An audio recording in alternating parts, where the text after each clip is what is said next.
Hello नमस्ते प्यारे विद्यार्थी और दोस्तों, मैं हूं भरत कुमार और हम me and my YouTube class के अंतर्गत इम्पोर्टेंट टॉपिक को यहाँ पे क्लियर करने वाले हैं, यानी समझने वाले हैं। आप ज़रूर साथ में नोट्स बनाइएगा। आज की अपनी क्लास है भी ये सेकेंड ईयर वालों के लिए, और पेपर की बात करें तो फर्स्ट पेपर है। हम इस वीडियो से पहले आपको बता देते कि हमने पिछली वीडियो में क्या पढ़ा है। तो हम 2-3 वीडियो जो पिछले हैं उसमें विभिन्न देशों की राजनीतिक दलों को पढ़ा है, जैसे फ्रांस, ब्रिटेन, अमेरिका। तो आज हम पढ़ने वाले हैं, चाइना का पढ़ लिया है, आज हम पढ़ने स्विट्ज़रलैंड जो है, स्विट्ज़रलैंड के राजनीतिक दलों के बारे में। तो काफ़ी इंपॉर्टेंट टॉपिक होगा आज का अपना, और आपके एग्ज़ाम के हिसाब से मैंने कहा है कि ये आने वाले हैं। तो अब बात करते हैं कि स्विट्ज़रलैंड में जो दलीय व्यवस्था है, उन दलीय व्यवस्थाओं को जब हम देखा जाए तो उनके राजनीतिक, बाकी जैसे अमेरिका की बात करें या भारत की बात करें, ब्रिटेन की, तो वहाँ पर जो जिस तरह से राजनीतिक दलों का उनके राजनीति में जो पकड़ और प्रभाव है ना, उतना स्विट्ज़रलैंड के दलों का उनकी राजनीति के ऊपर असर नहीं है। लेकिन फिर भी इनके दलों को पढ़ना एक तरह से अपने अध्ययन को एकदम विकसित करने के लिए ज़रूरी है। तो लेकिन इसका जो दलों का प्रभाव है ना, वो उनकी तरह नहीं है। लेकिन फिर भी बात करें कि इनके दलों को क्या क्या, किस तरह के दल कैसे बने हैं, क्या विकास हुआ है और किस तरह से वो दल बिखरे और बने हैं, तो वही हम देखने वाले हैं, दल प्रणाली का विकास। तो जैसा कि आपको पता होगा 1848 में इनका जो संविधान बना, ठीक है ना, 1848 में, तो इससे पूर्व यानी इससे पहले इन यहाँ पर 3 दल थे। इससे पूर्व यहाँ पर कितने दल थे? 3 दल थे, ठीक है ना, ध्यान रखिएगा। 3 दल थे और 3 दलों को मैं यहाँ पे आपको समझाने वाला हूँ, क्योंकि जैसे बात करते हैं कांग्रेस, तो कांग्रेस से बिखर के दल बनते हैं ना, वैसे ही यहाँ पर कुछ एक घटना को हम जिक्र करेंगे। तो पहले क्या था, यहाँ पर 3 दल थे। एक तो था उदार दल, और दूसरा जो दल था वो था क्रांतिकारी दल, क्रांतिकारी दल, ठीक है। और तीसरा दल जो संविधान इनका 1848 में बना, उससे पहले तीसरा दल था कैथोलिक दल, कैथोलिक दल। तो ये उनके इस संविधान के बनने से पहले ये 3 दल थे। लेकिन फिर धीरे धीरे जैसे आगे बढ़े तो इन्हीं दलों में उथल पुथल, और इन्हीं दलों से कुछ नए दल हैं वो अस्तित्व में आए हैं। तो जैसा कि आपको मैंने बताया कि सबसे प्रमुख दल उस समय उदार दल था, सबसे पहले लिबरल दल। तो ये जो सबसे पहले था, जो इस उदार दल में बुद्धिजीवी, श्रमिक और किसानों के द्वारा 1815 के समझौते के द्वारा स्थापित किया गया ये दल था। और इस दल की जब स्थापना की जैसे बात करें तो मैंने कहा 1815 में ये दल है वो बना था। और ये दल किस विचारधारा पर बना था, तो लिखा हुआ है कि ये दल बुद्धिजीवी, श्रमिक और किसानों के द्वारा, बुद्धिजीवियों,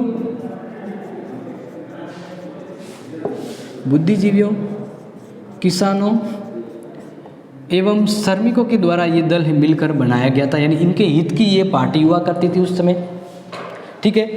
फिर जैसे जैसे आगे ये दल बढ़ता है तो 1832 के अंदर ये दल है वो टूट के अलग हो गया। ये दल टूट के अलग हो गया और उसने क्रांतिकारी दल से एक नया दल है वो गठित कर दिया। यानी कहने का मतलब है इसी से बिखर कर ये दल बना। क्रांतिकारी दल किसका पार्ट है? उदार दल का ही एक पार्ट है। कहता ना कि जैसे अपने कांग्रेस में गरम दल नरम दल हुए थे, वैसे ही उदार दल की नीति की वजह से प्रभावित होकर एक नया दल बना, और वह दल था क्रांतिकारी दल। और इसी समय उदार दल और क्रांति दल, फिर क्या हुआ, जब ये 2 दल बने और 2 दल जब लगड़ने झगड़ने लगे तब इनके झगड़े की वजह से एक नया दल बना, वो बना कैथोलिक दल। तो इसका मतलब ये क्रांतिकारी दल कब बना? 1832 में बना। कब बना? 1832 में। फिर कैथोलिक दल आया और कैथोलिक दल ने फिर धीरे धीरे अपनी राजनीतिक व्यवस्थाओं को बनाना शुरू कर दिया, क्योंकि ये दल, इन दोनों दलों की फूट, लड़ाई, और उस समय स्विट्ज़रलैंड में एक गृह युद्ध जैसी व्यवस्था हुई थी, यानी एक युद्ध हुआ था। और इस युद्ध का नाम है साउंडरबर्ड। क्या नाम है? मैं आपको लिखवा देता हूँ यहाँ पे, साउंडरबर्ड। ये एक इनके ही राजनीतिक हलचल का, युद्ध का एक परिणाम था। इन्हीं परिणाम स्वरूप कैथोलिक दल है वो अस्तित्व में आया। तो ये दल मैंने आपको यहाँ पे समझाए। अब जब आगे बढ़े तो इनके जो ये 2 दल थे इम्पोर्टेंट, जैसे क्रांतिकारी और ये उदार दल, ठीक है ना, ये दल आगे मिलकर इन्हीं दलों ने अपने प्रभावकारी भूमिका के कारण ये संविधान बनाया था। क्या बनाया था? ये संविधान बनाया। तो देखिए अभी तक आपको जो समझाया वो समझ में आ गया होगा कि शुरुआत में ये दल, इससे ये बना और इन दलों के फूट की वजह से ये दल बना। लेकिन संविधान को बनाने में इन दलों ने महत्वपूर्ण भूमिका निभाई थी संविधान निर्माण के अंदर। ठीक है, यहाँ तक आप बात अच्छे से कैचअप कर रहे हैं। अब आगे देखते हैं फिर क्या होता है कि धीरे धीरे ये दल अपने अस्तित्व में प्रभावशाली महत्वपूर्ण योगदान दिलाने के लिए अपना अपना काम करते हैं। लेकिन जब बारी आती है कि 1919 की मैं अगर समय का जिक्र करूं कि 1919 में इसके राजनीतिक दौर में क्या हलचल होती है, तो 1919 में इनकी राजनीति पर क्रांतिकारी दल का असर प्रभाव हो जाता है। यानी 1919 तक आते ये दल थोड़ा कमज़ोर हो जाता है और 1919 में किस दल का प्रभाव स्थापित हो जाता है? क्रांतिकारी दल। किसका प्रभाव स्थापित हो जाए? क्रांतिकारी। देखिए ये वही दल है, लेकिन यहाँ पे वापस इसलिए लिखा है क्योंकि समझा रहा हूँ कि ये दल प्रभावशाली हो गया इस समय, और इसको बॉक्स में कैद रखा है क्योंकि अभी ये दल वही दल है। नया दल होगा तो मैं सीधा 4 नंबर लिखूंगा। वो एक प्रभावशाली दल के रूप में काम कर रहा था, यानी हम ऐसा कहेंगे कि यह थोड़ा प्रभुत्वशाली हो गया था। ठीक है ना। लेकिन इसमें फिर क्या होता है कि इसी दल के साथ साथ एक और नया दल भी राजनीतिक मंच पे आ जाता है, यानी एक नया दल और आता है। उस नए दल का यहाँ पे मैं आपको इंट्रोड्यूस करवाऊंगा। उस दल का नाम है समाजवादी दल। साथ में एक नया दल यहाँ पे बन जाता है, वो है समाजवादी दल। ठीक है, ये ध्यान रखना है। अब समाजवादी जो दल है वह राजनीतिक मंच पे प्रतिनिधित्व के लिए आ जाता है। और इसी तरह से 1919 में क्या होता है कि स्विट्जरलैंड में 1919 में आनुपातिक प्रतिनिधित्व चुनाव पद्धति अपना देते हैं। आनुपातिक प्रतिनिधित्व ये एक चुनाव पद्धति है और इस पद्धति को अपना लिया जाता है। ये पद्धति अपना ली जाती है। तो इस पद्धति का काफ़ी ज़्यादा असर स्विट्जरलैंड के राजनीतिक मंच और उस व्यवस्था में दिखेगा जो हम आगे डिस्कस करने वाले हैं। तो इस तरह से अगर देखा जाए तो अब स्विट्जरलैंड में जब आनुपातिक प्रतिनिधित्व पद्धति को अपना दिया गया तो स्विट्जरलैंड में अब बहुदलीय व्यवस्था बन गई। क्या बन गई? बहुदलीय व्यवस्था। तो स्विट्जरलैंड में फिर बहुदलीय व्यवस्था हो गई, और यानी एक से ज़्यादा दल, जैसे कि आप यहाँ में कुछ दल बताए। लेकिन फिर वर्तमान की अगर बात करें तो वर्तमान में स्विट्जरलैंड में 3 ही प्रमुख दल हैं। 3 ही प्रमुख दल हैं, क्योंकि जब समय बदला तो द्विदलीय पद्धति, बहुदलीय पद्धति आई। और इन बहुदलीय पद्धति में कुछ दल आए, कुछ बिगड़े, लेकिन कुछ दल हैं वह स्थायी हो गए, यानी परमानेंट। तो वर्तमान में स्विट्जरलैंड की बात करें तो 3 प्रमुख दल रह गए। और भी दल हैं, लेकिन 3 प्रमुख दल हैं जो स्विट्जरलैंड में वर्तमान में हैं, जिसको मैं आपको यहाँ पे लिखूंगा। एक तो है कृषक दल, दूसरा है स्वतंत्र दल, और तीसरा जो दल है वह साम्यवादी दल। ठीक है, पहला हो गया कृषक दल, दूसरा समाजवादी दल और तीसरा स्वतंत्र दल। वैसे इन दलों को मैं वापस समझाऊंगा, लेकिन अगर पूछा जाए कि वर्तमान स्विट्जरलैंड में 3 प्रभावशाली दल कौन कौन है, तो कृषक दल, समाजवादी दल और स्वतंत्र दल। तो इस तरह से आपने समझ लिया। अब हम देख रहे हैं कि स्विट्जरलैंड के जो ये राजनीतिक दल हैं उनको थोड़ा जान लेते हैं, यानी इनके बारे में थोड़ा सा हम बारी बारी से आपको बताते हैं कि स्विट्जरलैंड में ये दल कब, क्या और किस विचारधारा से चलते हैं। तो वो हम देख लेते हैं थोड़ा सा, क्योंकि एग्जाम के हिसाब से कोई राजनीतिक दल के बारे में आएगा, स्विट्जरलैंड के 2 राजनीतिक दलों के बारे में बताइए, तो फिर आपको दल के बारे में भी पता होना सही है। तो ये आपने समझ लिया होगा। अब हम बात करते हैं इनके दलीय संगठन के बारे में।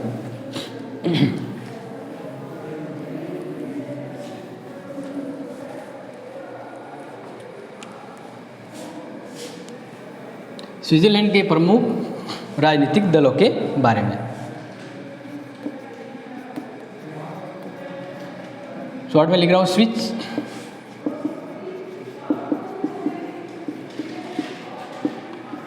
यानी स्विट्जरलैंड के जो जो प्रमुख राजनीतिक दल हैं उन दलों के बारे में, यानी संगठन एवं विचार को जान लेते हैं, विचारधारा। ठीक है, तो ये हम अभी देख लेते। तो सबसे पहले हम बात करते हैं एक दल जिसके बारे में आपको बता रहा हूँ, तो वो है कैथोलिक दल। यानी जो मैंने प्रमुख दल यहाँ पे बताया उनके बारे में वहाँ पे समझा रहा हूँ। तो एक दल को हम सबसे पहले समझ लेते हैं, कैथोलिक दल को।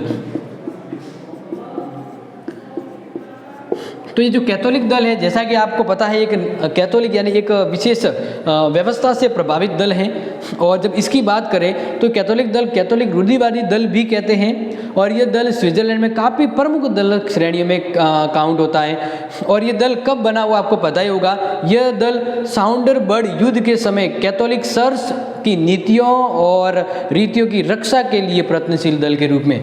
तो ये जो दल बना था उसके बारे में जस्ट मैंने बताया था कि साउंडरबर्ड युद्ध हुआ था।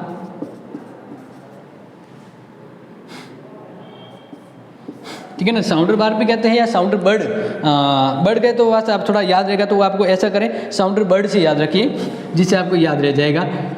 साउंडर बर्ड युद्ध की वजह से, और ये क्या रखना चाहता था, ये कैथोलिक यानी धर्म प्रधान है, तो मतलब हो गया ये चर्च की रीतियों एवं नीतियों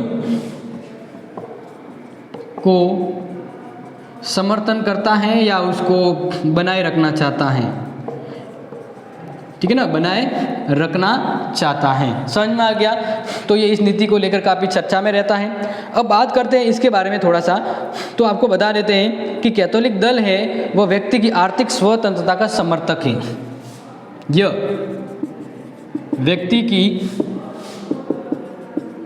आर्थिक स्वतंत्रता का समर्थक है। ठीक है ना, यानी इसकी प्रमुख विचारधारा, हर दल की मैं विचारधाराओं को यहाँ पे जरूर बताऊंगा। और संगठन तो यही है कि बस इतनी ज़्यादा विशेषताओं एक दल को समझना है, तो संगठन के बारे में ज़्यादा विस्तार से अपने सिलेबस में नहीं है, तो इसलिए संगठन से ज़्यादा विचारधारा को समझेंगे। और ये दल है, उसका विचार यह है कि व्यक्ति के संपत्ति के ऊपर कोई प्रतिबंध नहीं होना चाहिए। व्यक्ति के संपत्ति पर किसी भी प्रकार का क्या नहीं होना चाहिए, प्रतिबंध।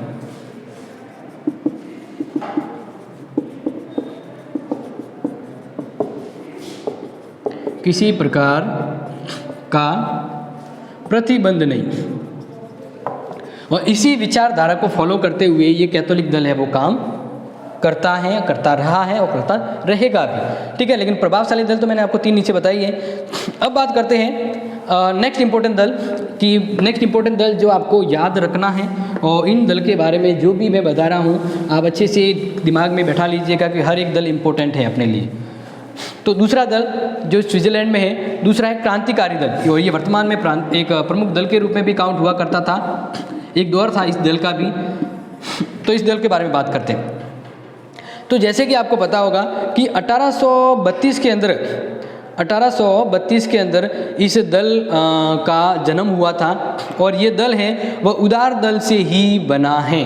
ठीक है, यानी ये जो दल है वह किस दल से बना है, पहले एक उदार दल था, इस दल से ही ये दल बना है, 1832 में बना था। ये मैंने आपको जस्ट पहले भी जो था पढ़ा रहा था उसमें भी बताया था।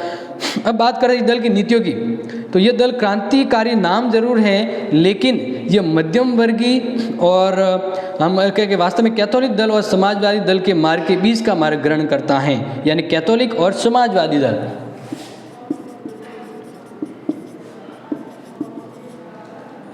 कैथोलिक व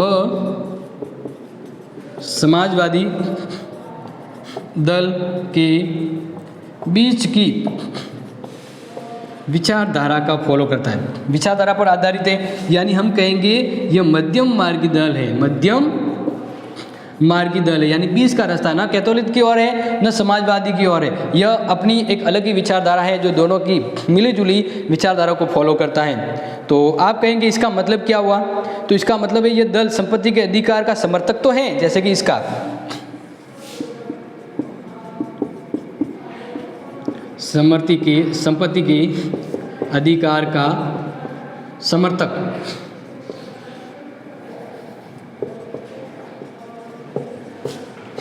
ठीक है, यह दल है वो संपत्ति के अधिकार का समर्थक तो है, लेकिन एक विशेष बात कही गई है कि यह अधिकार की सीमितता के पक्ष में नहीं है, अधिकार की सीमितता के पक्ष में नहीं है।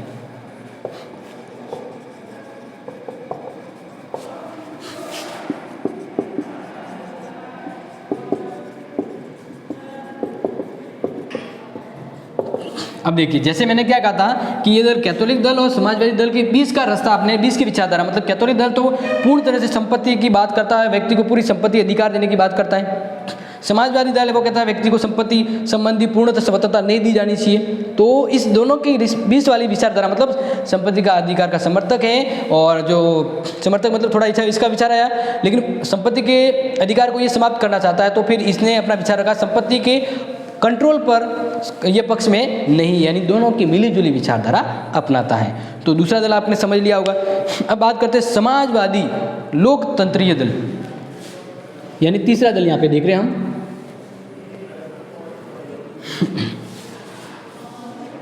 नोट हो गया ये? ठीक है। तीसरा महत्वपूर्ण दल समाजवादी लोकतंत्रीय दल। ये बहुत इंपॉर्टेंट दल है क्योंकि ये वर्तमान में पॉपुलर दल की श्रेणी में काउंट होता है। तो इसको समझिए।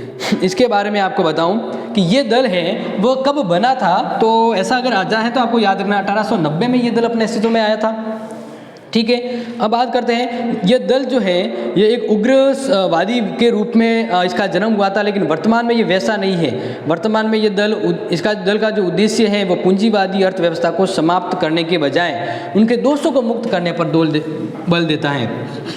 तो लिख दीजिए, पूंजीवादी व्यवस्था को समाप्त करने की बजाय इनके दोषों को दूर करने पर ध्यान है, या ये इनकी नीति है। यानी पहले तो ये दल है ना वो उग्र दल था। उग्र का मतलब है ये पूंजीवादियों का बिल्कुल विरोध करता था, पूंजीवादी व्यवस्था को ये सपोर्ट नहीं करता था। ठीक है ना, पूंजीवादी का विरोधी दल हुआ करता था। लेकिन वर्तमान समय में इसने थोड़ा सा चेंज किया है कि पूंजीवादी व्यवस्था को तो समाप्त करने पर इतना जोर नहीं है, लेकिन उसकी बजाय ये क्या जोर करता है कि पूंजीवादी व्यवस्था में जो दोष है ना, उन दोष को दूर करने के ऊपर इसका विचार मंथन होता है। तो ये एक ज़रूरी चीज़ है, आप ध्यान रखें। तो इसलिए ये जो दल है वह अपने प्रमुख वर्तमान दलों के रूप में महत्वपूर्ण है, और ये कारखानों में काम करने वाले लोगों, थोड़ा वेतन पाने वाले कर्मचारी हैं जो उनके समर्थक के रूप में ये काम करता है। यानी ये इस दल के समर्थक कौन है? जो कामगार है, कामगार ये जो जैसे न कहते हैं वो छोटे मोटे काम कर रहे हैं, उनके हितों की पार्टी है, समाज हितों की पार्टी है, या हम ऐसा कहें कि सरकारी कर्मचारी। इसके अलावा यह कम वेतन पाने वाले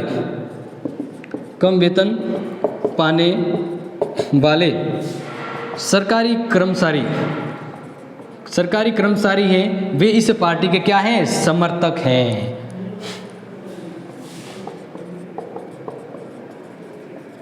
ठीक है, समझ में आ गया होगा। तो अब हम बात करते हैं, ये दल का आपको समझ लिया। नेक्स्ट चौथे दल को बात समझते हैं कि अपना चौथा जो इम्पोर्टेंट दल है उसको समझ लीजिए।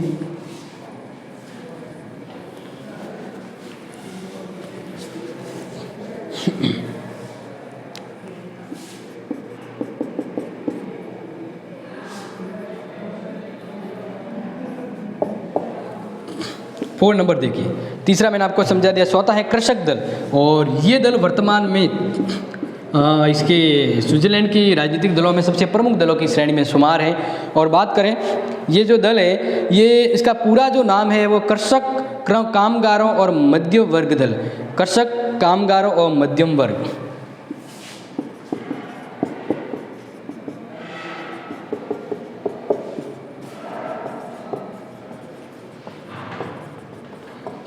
तो कृषक दल का पूरा नाम है कृषक कामगारों और मध्यम वर्ग का दल। तो इस तरह से ये आप समझ गए, ये दल अपने वास्तविक रूप में इनके हक की भी बात करता है। और इसके अलावा ये दल कृषक दल सबसे प्रमुख वर्तमान राजनीतिक दृष्टि में सबसे महत्वपूर्ण है। और ये क्या चाहता है? ये किसानों, कारीगरों और मध्यम वर्ग के जीवन में सुधार करने को चाहता है। तो ये इस दल का जो नाम है, इन दलों के लिए सुधार के लिए काम कर रहा है, सुधारों के लिए अपना ध्येय एवं रणनीति भी बनाता है या अपनाता है। समझ में आ गया। तो कृषक दल है वो वर्तमान में प्रमुख दलों के रूप में शुमार है और इस दल को व्यवहारिक तौर पर सपोर्ट भी किया गया है क्योंकि आर्थिक रूप में ये महत्वपूर्ण दल के रूप में भी काम कर रहा है। और ये कह रहा है कि अगर एक राज्य व्यक्ति के हित के लिए, अगर राज्य के आर्थिक क्षेत्र में एक राज्य है वह राज्य के आर्थिक क्षेत्र में या व्यक्ति के हित के लिए अगर काम कर रहा है और इसलिए अगर वो सही कर रहा है तो बिल्कुल ये दल भी उस राज्य का सपोर्ट कर रहा है कि आर्थिक क्षेत्र में राज्य जितना हो सके सुधार का कार्य करे। बात करते हैं पांचवा दल। पांचवा जो दल है वह उदारवादी दल, जो सबसे पहले दल था लेकिन इतना पॉपुलर दल नहीं रहा अभी। उदारवादी दल के बारे में जान लीजिए। तो जैसे कि मैंने आपको बताया था, ये दल जब संविधान बना ना उस दौरान बना दल था ये। तो ये 1848 में बना और संविधान को बनाने में इसने काफ़ी महत्वपूर्ण योगदान दिया। लेकिन वर्तमान दृष्टिकोण में देखें तो ये दल है वह दल की स्थिति, अगर वर्तमान स्थिति देखें तो वर्तमान स्थिति क्या है, नगण्य है।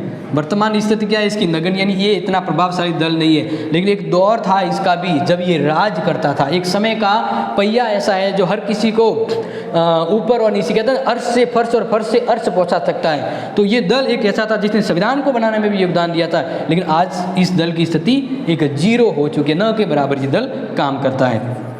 बात करते छठा दल है स्वतंत्र दल और ये वर्तमान दल है। वर्तमान राजनीति में प्रमुख प्रभावशाली दलों के रूप में शुमार स्वतंत्र दल। ठीक है, तो बात करते हैं इस स्वतंत्र दल की जब इम्पोर्टेंट है तो इसके बारे में कि स्थापना कब हुई थी। तो स्थापना हुई थी 1935 में स्वतंत्र दल की स्थापना हुई थी और ये दल आर्थिक क्षेत्र में राज्य के हस्तक्षेप के विरोध और उपभोक्ता के हितों का समर्थक है। तो ये ध्यान रखिएगा, आर्थिक क्षेत्र में इसका उद्देश्य क्या है कि आर्थिक क्षेत्र में जो राज्य आर्थिक क्षेत्र में राज्य की जो नीति है या राज्य का हस्तक्षेप, राज्य के हस्तक्षेप का विरोधी है। ये कह रहा है कि राज्य को व्यक्ति के आंतरिक मामलों में ज़्यादा हस्तक्षेप नहीं करनी चाहिए या इसके अलावा ये उपभोक्ताओं के हितों का समर्थक है।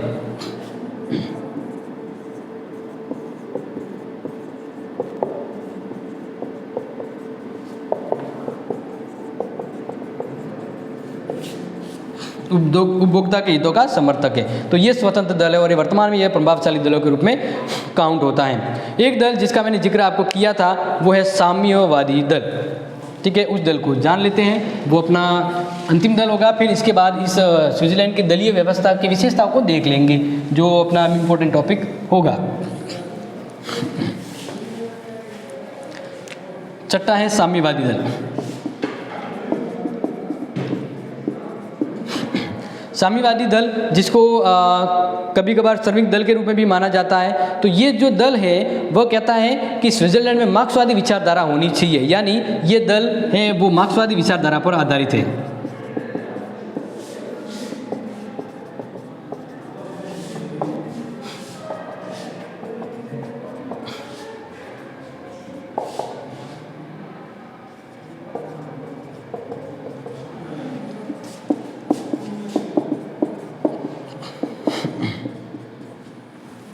ये दल मार्क्सवादी विचारधाराओं को लाने पर जोर देता है। मार्क्सवादी विचारधारा पर जो दल है वो साम्यवादी दल है। ये मार्क्सवादी विचारधारा को अपनाना चाहता है क्योंकि ये जो दल है वह दल जो है कभी भी अधिक समर्थन नहीं करा, यानी स्विट्जरलैंड के बाकी दल है वो इस दलों के या बाकी स्विट्जरलैंड की व्यवस्था है उन्होंने इस दल को इतना समर्थन नहीं दिया जितना बाकी दलों को मिला है। लेकिन फिर भी यह दल है वो साम्यवादी विचारधारा को अपनाए रखने के लिए इस पर जोर देता है। और 1940 से 45 के मध्य इस दल की नीति के कारण इस पर प्रतिबंध भी रहा था, क्योंकि ये दल जिस विचारधारा को अपनाता है वो विचारधारा स्विट्जरलैंड में शायद नहीं आ सकती है। तो ये मैंने आपको थोड़ा सा ये समझा दिया। अब बात करते हैं जो इम्पोर्टेंट है, नेक्स्ट है कि स्विट्जरलैंड की राजनीतिक दलीय व्यवस्था के बारे में, यानी स्विच राजनीतिक दलों की विशेषता।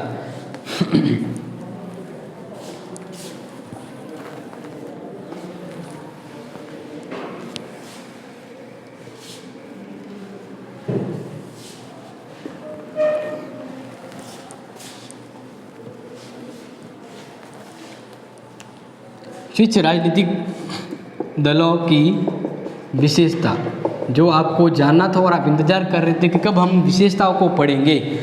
स्विट्ज़रलैंड में जो राजनीतिक दल है, इनको हमने थोड़ा सा यहाँ पे इंट्रो के रूप में पूरा लगभग समझने का पूरा प्रयास किया है। अब इनकी विशेषताओं को समझ लेते हैं, और विशेषता सबसे ज़रूरी है। तो पहली तो विशेषता आपको पता होगी कि जहाँ पर 2 से ज़्यादा दल होते हैं वहाँ कैसी व्यवस्था होती है, बहुदलीय व्यवस्था, या हम कहेंगे बहुदलीय पद्धति यहाँ पे पाई जाती है। एक से मतलब 2 से ज़्यादा दल होते हैं और ये दल अपने राजनीति में उछाल मचाते हैं। तो इस तरह से देखा जाए तो वर्तमान में यहाँ पर 13 से 14 दल हैं वो राजनीति में हलचल मचाए हुए, जिसमें से 7 प्रमुख दल हैं वो काम करते हैं। समझ में आ गया? 13-14 दल वहाँ पर हैं वर्तमान राजनीति में, लेकिन उसमें से 7 दल है वो प्रमुख हैं। बात करते हैं दूसरी प्रमुख विशेषताओं की, तो है दलों के संविधानेतर स्थिति। दलों की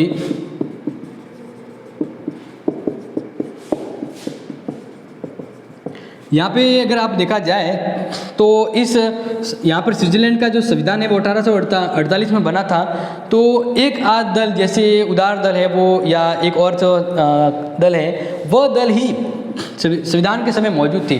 बाकी दल है वो संविधान के बाद बने हैं। जो दल संविधान के बाद बने वो वर्तमान में जो जैसे प्रमुख 3 दल हैं वो संविधान के बाद बने दलों के रूप में और वर्तमान में प्रभावशाली दलों के रूप में अपनी स्थिति कायम रखे हैं। तो इसका मतलब है कि इनके जो दलों की स्थिति है वो संविधान के बाद अच्छी हुई है, या कुछ ऐसे दल है जो संविधान के बाद बने हैं और वर्तमान में शक्तिशाली दलों के रूप में काउंट होते हैं। तो इसका मतलब ये होगा कि स्विट्ज़रलैंड में दलों की स्थिति संविधानेतर है, यानी संविधान के बाद बने दलों की स्थिति एक अलग है, और ये संविधान के बाद बने दलों को हम कहते हैं संविधानेतर। तो यहाँ पर ज़्यादातर जो दल हैं वे संविधान बनने के बाद आए हैं, तो हम कहेंगे संविधानेतर स्थिति है इनकी। बात करते तीसरी विशेषता, विरोधी दलों का अभाव।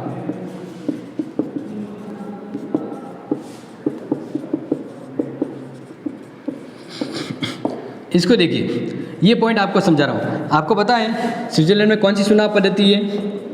आनुपातिक प्रतिनिधित्व। कौन सी पद्धति है? आनुपातिक प्रतिनिधित्व पद्धति है। तो इस वजह से आपको अगर ये विधि पता है तो इसका मतलब ये होता है कि किसी भी एक दल को पूर्ण बहुमत नहीं मिल पाता है और एक से ज़्यादा दल मिलकर ही सरकार में आ पाते हैं। तो इस वजह से यहाँ पर क्या है, जैसे अपने भारत अमेरिका वगैरह देखें तो जो पार्टी सत्ता में आती है, जिस पार्टी को बहुमत मिलता है वह पार्टी कहलाती है सत्ता पार्टी। क्या कहलाती है? सत्ता पार्टी। और दूसरी जो पार्टी है जो हार गई है या दूसरी अब जो पार्टी है जो कमज़ोर रह गई, वो उस पार्टी को हम कहते हैं विरोधी पार्टी। क्या कहते हैं? विरोधी पार्टी कहते हैं। तो ये अब बाकी देशों में देखा जाए, स्विट्ज़रलैंड में विरोधी दलों का अभाव है। क्यों? क्योंकि स्विट्ज़रलैंड में जैसे कि मैंने आपको बताया कि किसी भी दल को पूर्ण बहुमत नहीं मिल पाता है, तो विभिन्न दल हैं वह इस आनुपातिक प्रतिनिधित्व की वजह से संगठन में और साथ रहकर ही सरकार में आ पाते हैं। तो इसलिए हम ये नहीं कह सकते कि कौन सा दल उनका विरोधी दल है और कौन सा दल सत्ता में दल होता है, क्योंकि काफ़ी दल है वो मिलकर सरकार में आते हैं। तो इस तरह से सरकार का विरोध करने वाले दल हैं या नहीं वो स्पष्ट नहीं हो पाता है यहाँ पर। तो इस तरह से कहेंगे कि यहाँ के विरोधी दलों का अभाव होता है और ये बाकी राजनीतिक व्यवस्था से बिल्कुल अलग व्यवस्था यहाँ पर देखी गई है।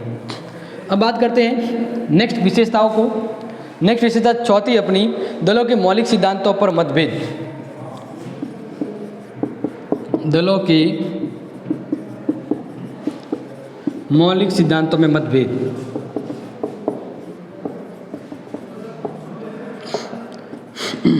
देखिए, जो भी ये दल है ना, वो जिस सिद्धांत पे चल रहे हैं वो उनके ओरिजिनल सिद्धांत नहीं है। दूसरे दलों को कॉपी किए हुए या दूसरे दलों की कुछ चीज़ों को फॉलो करते हैं। तो ये दल हैं वो एक ओरिजिनल सिद्धांतों पर काम, ओरिजिनल डिसिप्लिन या ओरिजिनल प्रिंसिपल्स इसके नहीं हैं। और काफ़ी बार इनके जो दल की विचारधारा वो एक दूसरे से मिलती है या एक दूसरे के जैसी होती है, और हो सकता है कभी कभार तो 2 दल एक ही विचारधारा को लेकर चलते हैं। तो इस तरह से इन दल की विचारधारा में मतभेद है। विचारधारा का मतलब जैसे बताया ना आपको, पहले मैंने समझाया, जैसे कैथोलिक दल है वह पूंजी का समर्थक है, समाजवादी दल है वो पूंजी का समर्थक नहीं है, लेकिन जो क्रांतिकारी दल है या और कोई जो दल होता है वह पूंजी और इनके मध्य के बीच का मार्ग अपनाता है। तो बीच का मार्ग अपनाता है यानी ऐसे दल जिनका कोई खुद का अपना मौलिक सिद्धांत नहीं होता है। तो ऐसे दल काफ़ी यहाँ पर हैं और इनके दलों के खुद के विचारधारा या खुद के मौलिक सिद्धांतों में मतभेद है। काफ़ी दल है जिनका कोई स्पष्ट कार्य विचार यहाँ पर नहीं है। तो यही कहते हैं दलों में मौलिक सिद्धांतों में मतभेद हैं। कन्फ्यूजन है कि ये किस सिद्धांत पे चल रहे हैं। उस दल को भी नहीं पता मैं क्या सिद्धांत को अपना रहा हूँ, बस वो चुनाव में आकर जीतने के लिए कोई भी नीति और विचार अपना लेते हैं। पांचवी विशेषता लिखिए। पांचवी विशेषता है कि व्यावसायिक राजनीतिज्ञों का अभाव।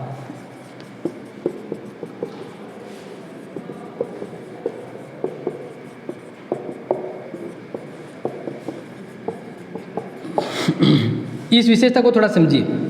जैसे भारत या अमेरिका वगैरह ऐसी बात करें तो वहाँ पर जो बड़े बड़े राजनीतिक जो नेता होते हैं ना, वो राजनीति में क्यों आते हैं?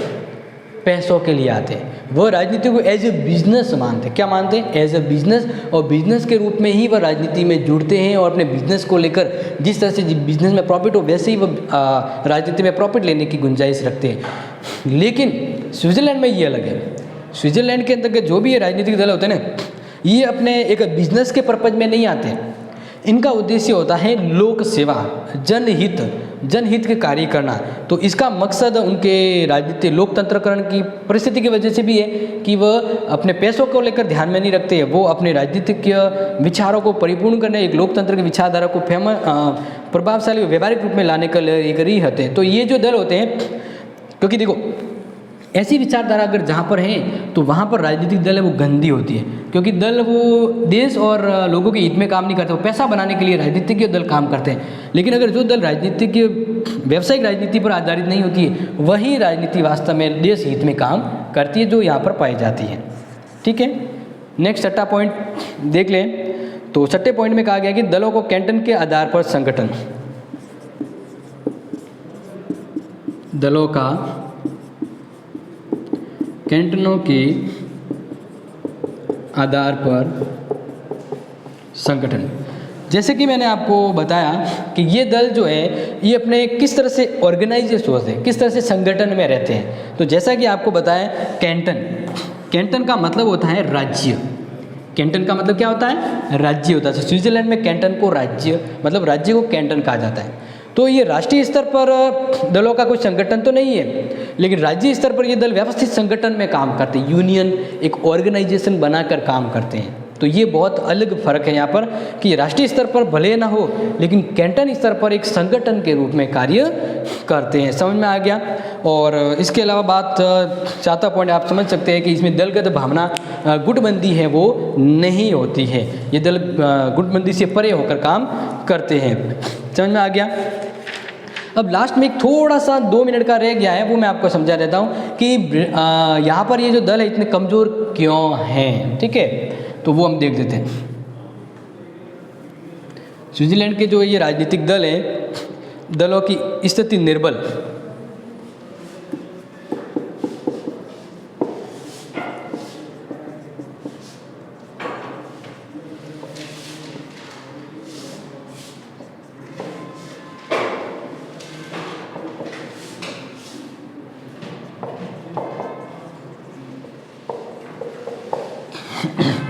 तो अभी मैं आपको समझा रहा हूँ कि स्विट्जरलैंड में ये जो दल है वो बाकी देशों की तुलना में थोड़े कमज़ोर या निर्बल क्यों हैं, या इसके क्या कारण हैं। तो इसके मैं आपको सिर्फ 2 से 4 पॉइंट ही इम्पोर्टेंट है जो बता देता हूँ, और इसके साथ अपना ये स्विट्जरलैंड वाला टॉपिक भी पूरा हो जाएगा।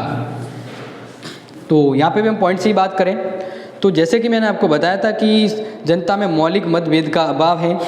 पहला यहाँ पे दल की कमी का कारण है।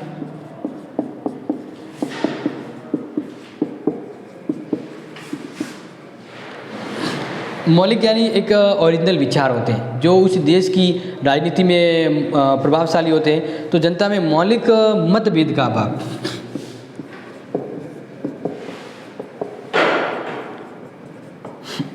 यानी उनके स्विट्जरलैंड के दलों में ज़्यादा दल को लेकर मतभेद नहीं है कि भाई ये दल इम्पोर्टेंट है, इस दल को फॉलो करें कि इस दल को फॉलो करें।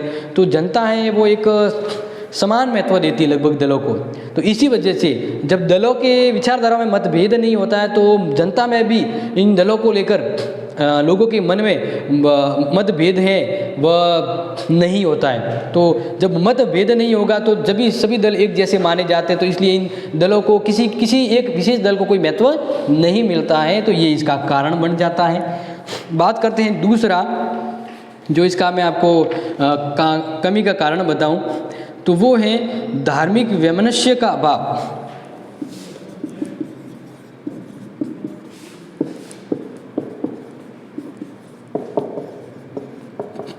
इसका मतलब क्या है? जैसे काफ़ी बार आपने देखा होगा भारत की राजनीति में देखा जाए तो धर्म के नाम पर दल बनते हैं और फिर वो लोग जो होते हैं और वो जो धार्मिक आधार पर दल बनता है वो दोनों एक दूसरे को एक अपनी ओर खींचते हैं, यानी वो दल है वो उसी अपने धर्म को लेकर महत्वपूर्ण काम करता है।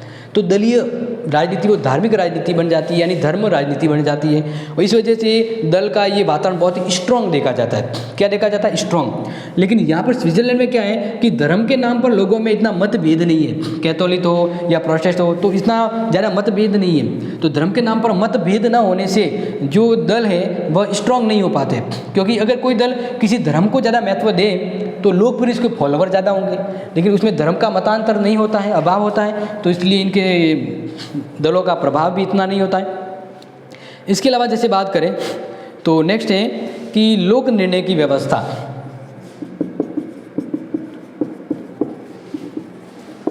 जैसा कि अगर आपने पहले पढ़ा है कार्यपालिका या व्यवस्थापिका इनकी, तो आपको पता होगा लोक निर्णय क्या है कि खुद लोगों के द्वारा भी कानून बनाए जाते हैं जिसके लिए संसद में वहाँ पर जाते हैं और वहाँ पर चर्चा होती है, अपनी कांग्रेस उसको राज्य कर लेती है, यानी खुद वहाँ की जनता कानून बनाती है। या मान लीजिए संसद वहाँ की अगर कानून बना रही है तो वो कानून भी वापिस वेरीफाई होने के लिए जनता के सामने आते हैं। तो लोक निर्णय की जो व्यवस्था की गई है इस वजह से वहाँ के राजनीतिक दल अपना प्रभावशाली काम नहीं कर पाते, क्योंकि जो सरकार में या जवाब में भी राजनीतिक दल है तो उनके हाथ में वो चीज़ नहीं होती, कानून बनाने में भी वहाँ के लोगों की भूमिका रहती है, तो फिर दल है वो ज़्यादा महत्वपूर्ण न हो पाते हैं लोक निर्णय की वजह से। और लास्ट पॉइंट देख लेते हैं, संघीय परिषद की प्रकृति।